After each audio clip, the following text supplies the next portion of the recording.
Every Python program you'll ever write uses variables. They're the foundation of everything, from simple scripts that automate your daily tasks to complex applications running on servers worldwide. In the next 10 minutes, you'll understand exactly what variables are, how to create them, and the different types of data Python can work with. By the end, you'll be writing your own code with confidence. Let's get into it. Think of a variable as a labeled box. You give the box a name and you put something inside it. Later, when you need that thing, you just use the name. The computer handles remembering where that box actually lives in memory. You just need to remember the label. Let me show you what this looks like in actual code. Here, I've created a variable called name and stored the text TechNut inside it. One line of code, and I've created a container that holds a piece of information. The equals sign here is important. It doesn't mean equals like in maths.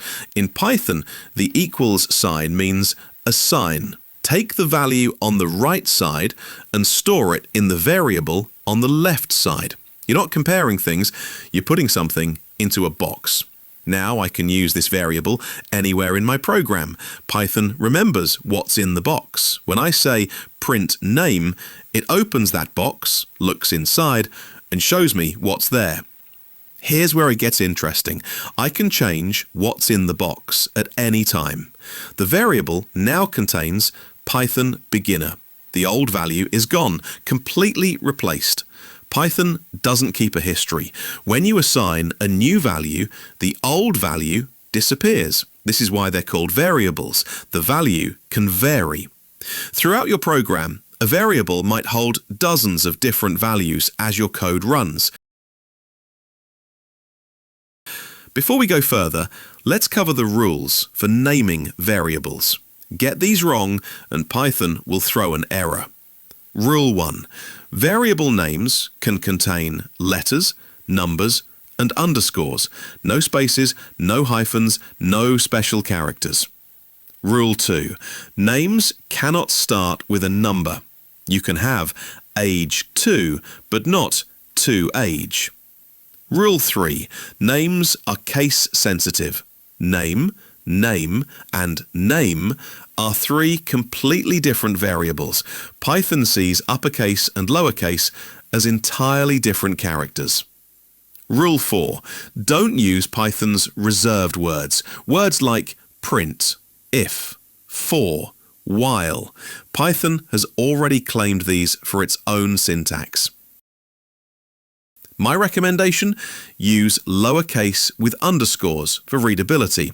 This is called snake underscore case, and it's the Python convention. Something like user underscore name or total underscore score. Now let's talk about what you can store in variables. Python has several data types, and understanding them is essential. First up, strings. A string is text. Any characters wrapped in quotes. Single or double quotes doesn't matter. Both work identically. Strings can contain anything, letters, numbers, symbols, spaces, emojis. As long as it's in quotes, Python treats it as text. Here's an important detail. Numbers in quotes are strings, not numbers. The text 25 is not the number 25. You can't do maths with it. Always be aware of whether you're working with text or actual numbers. You can join strings together using the plus sign. This is called concatenation, sticking strings end to end. Tech plus nut gives you TechNut. Next, numbers. Python has two main types, integers and floats. Integers are whole numbers with no decimal point, positive, negative, or 0. Floats are decimal numbers. The name comes from floating point, which refers to how computers store these values. Notice there are no quotes around numbers. That's how Python knows these are numeric values you can calculate with.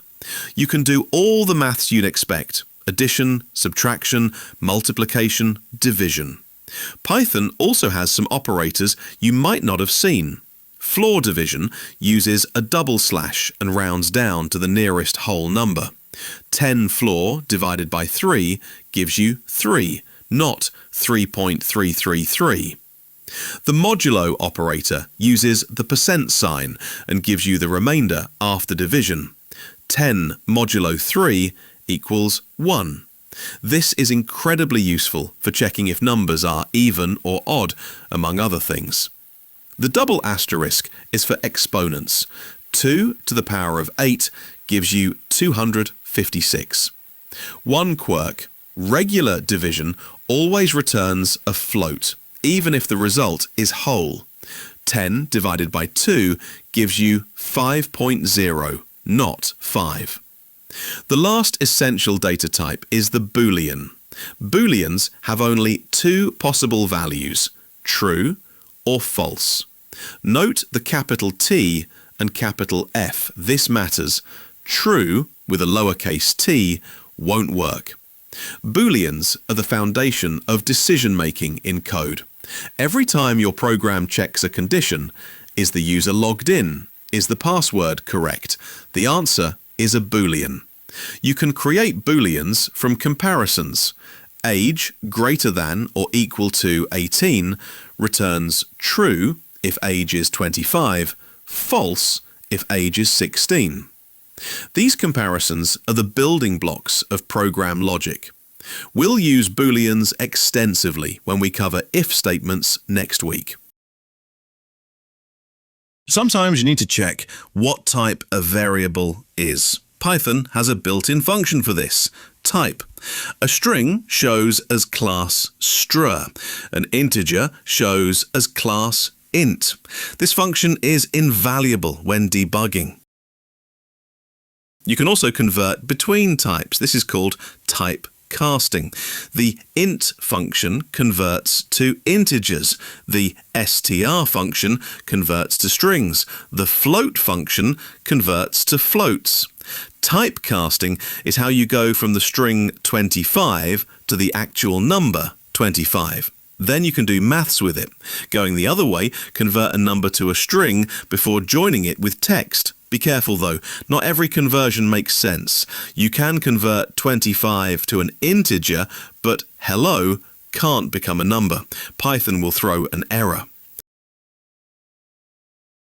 Let's write a quick program using everything we've covered. A simple user profile with different data types. I'll create a string for username, an integer for age, a float for balance, and a boolean for premium status. Then display it all. Notice I converted numbers and the boolean to strings before joining with plus. Python doesn't automatically know what you want when adding a string and number, so you must convert explicitly. There's a cleaner way using f strings, which we'll cover later. For now, this approach works perfectly.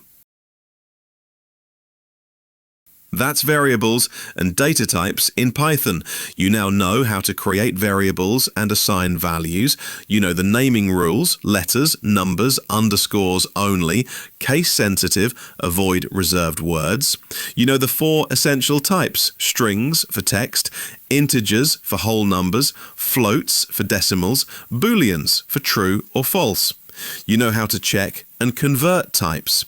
These concepts are the foundation of everything in Python. Every program, every script, every application uses them. Next week, we're covering if statements, how to make your code think and make decisions. It's where programming gets really interesting.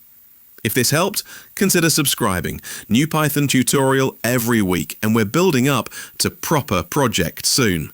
See you in the next one.